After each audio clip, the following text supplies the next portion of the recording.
All right, Ryan Foster here. This video this morning is called Start Calling These Clowns Out, these politicians. Start calling them out. Been reading a lot of news about all the stuff that's been happening. Where I'm at the old Packard plant. I believe this place closed in the 50s or 60s. It's been sitting empty for a long time. So a lot of people come here and take pictures and, they look around and look at the glory of Detroit back in the day. There's a whole bunch of old assembly plants that's hanging out. The old Model T plant, the Highland Park plant, still there. This plant, there's another plant at 94 and Hastings Street. There's a whole bunch of empty plants everywhere. So a lot of empty space in Detroit. So some politicians in office, they never really did anything about it. A lot of it just sat here.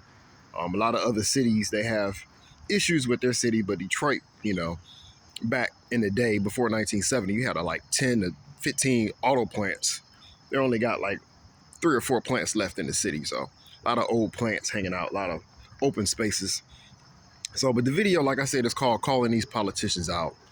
Just going over some of the stuff that was told to me and stuff people say. You need to watch what you say, Mr. Foster. And I'm not even running for nothing right now. I can basically say what the hell I want. I can call you guys out. Some people, they get so upset, they want to take it out on me. They think I have nothing to say back. I have a lot to say back. We need to start putting people in office that's not as scared of all these people in charge, of scared of what to say, whether you're Republican or Democrat. I just wish some people would just get together and, I guess, form a party and just say what the hell you want. I actually should call James Craig, but let's just get all of us together and just start our own party. Just say what the hell we want. That's what we should do. So, all right. So Ford just announced a whole bunch of layoffs. They getting ready to transition over to electric vehicles. They're gonna cut all these jobs down. People that's been there for a while. The seniority people, older people. GM kind of did the same thing. They take all this money from the government and Canadian government, and then those be the plants they close in Canada or Detroit area or Michigan, and then they keep the plants open in Mexico and some other spots where they pay people pennies. The reason they do that because they know they're not going to have politicians to hold them to the fire. And then my organization, they had a rally yesterday, Detroit Action, basically, protesting, got some people together for DTE. They're raising the rates on all these races, not races, but they're raising the rates on people for DTE, make people pay more. Look at the stock of these places. If they have a stock more than $50, the company's doing just fine. I think DTE stock is like over $200. They're going to raise the rates on all these people. The reason they do it because they don't have politicians to hold them to the fire because they basically can do what they want. In this area, it's mostly Democrat people in office. All your suburban candidates that moved to Detroit and won all these races, they're not going to say nothing about it. They're not going to do nothing about it. They're all paid off. The way I look at it. And then what's another thing? Oh, I also had a questionnaire. They was talking about what'd you do about the water rates in Highland Park and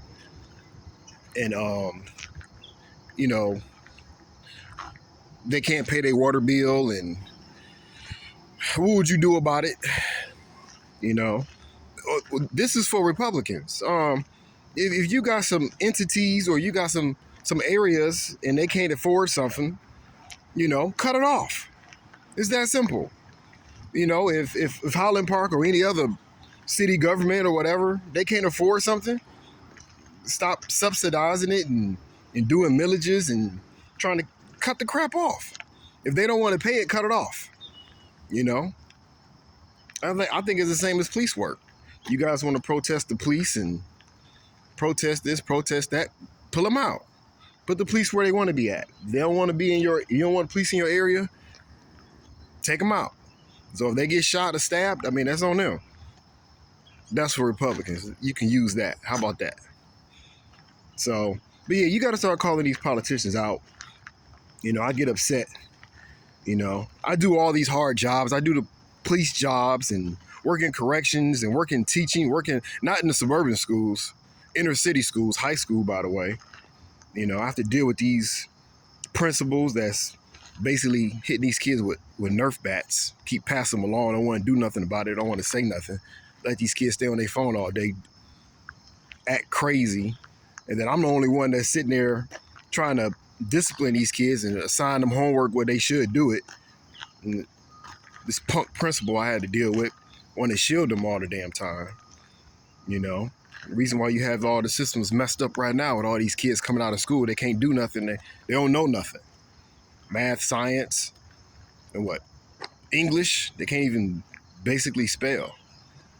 So I try to go in there and try to make the kids do something. They get pissed at me. Everywhere I go, people get pissed. So what? Who cares? You know? Jesus said, you believe in him, you got the Spirit of God in you, nothing will hurt you. No poison, no deadly venom. Remember that snake that wrapped around Paul's hand and bit him? Nothing happened to Paul. Nothing happened to him. When I go to certain jobs, I deal with so much crap. Really, nothing happens to me. If they don't, they'll probably get rid of me or they'll tell me not to come back. I'm like, fine, okay, next job. Same as these races. You know, run for the next race. I don't know which race. I don't even know if I want to run. Deal with all this craziness and crap. I have to run as a Democrat, though. I have to piss off Democrats because it's too fun. All these nicknames I give people and places I go, they don't even want to look at me. They don't want to say nothing to me. And then they'll send some of their spies or some of their campaign workers over to me and tell them they're upset about my video or upset about what I said. Like, why don't they just say it to my face? Then when they come to my face, they don't really say nothing. They send their little spies over to say something to me. I had to deal with that the last time. Deal with Moneybags and his whole camp, you know, all his stepping fetchers working for him, you know. So, but like I said, this is the old Packer plant. Been closed a long time. Just sitting here. My office is not that far away from here. It's like right across the street. So I figure I'll come over here so you guys can see it. But yeah, start calling these politicians out. Hold these people to the fire. You know, you got all these Democratic politicians representing the city that live in the suburbs. You know, you ain't gonna get these people out of office because they got too much money and they got name recognition and half of them are incumbents. So, and Republicans, I know you guys are just waiting to fight. You're waiting to get back in office. You're waiting to put Trump in there and you're waiting to start cutting stuff off.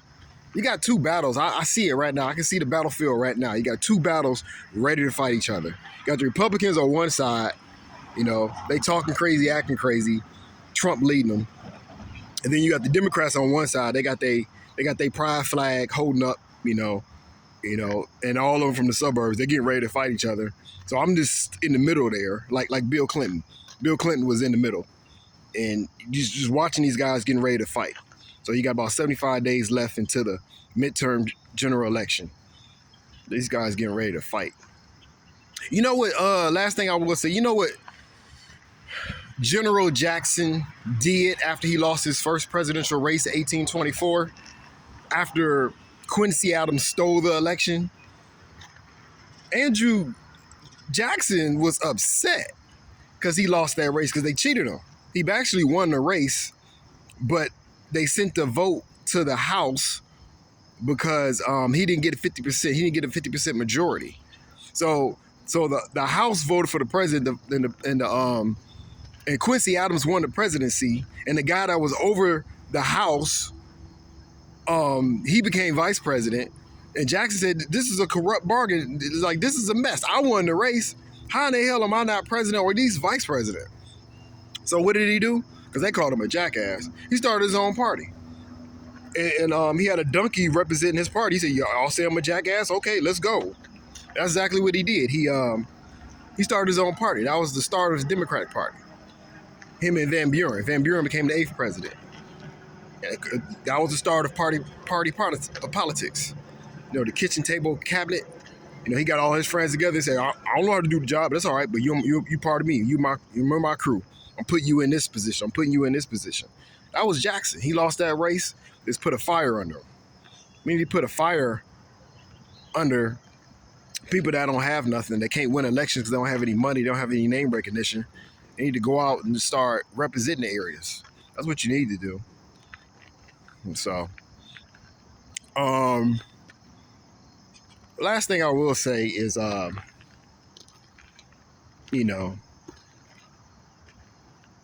politics system is very messed up right now. It's two opposing parties, people with name and money. They won't lose. Republicans are crazy, but at least they got some black politicians in there. That's why I'm supporting some of them. Democrats, I ain't gonna say they're the worst ones. They're not really that bad. They just, I guess I'm a part of the team. So I can't say I'm part of that team. Can't say that. I just say that, I don't know. It's just two battles, just stuck in the middle. So, yeah, but start calling these politicians out. All these clowns, you know, you can't really get them out of office because they got so much money. They'll flood the market the week before the election of any election. So people can just see their flyers and go vote, see their yard sign. I still love the fact that my yard signs is still hanging on. I remember I put out 100. I still got a few hanging around from Pontiac and Sawfield. They just hanging out. Kind of like me, just hanging out. I'm glad I made them red.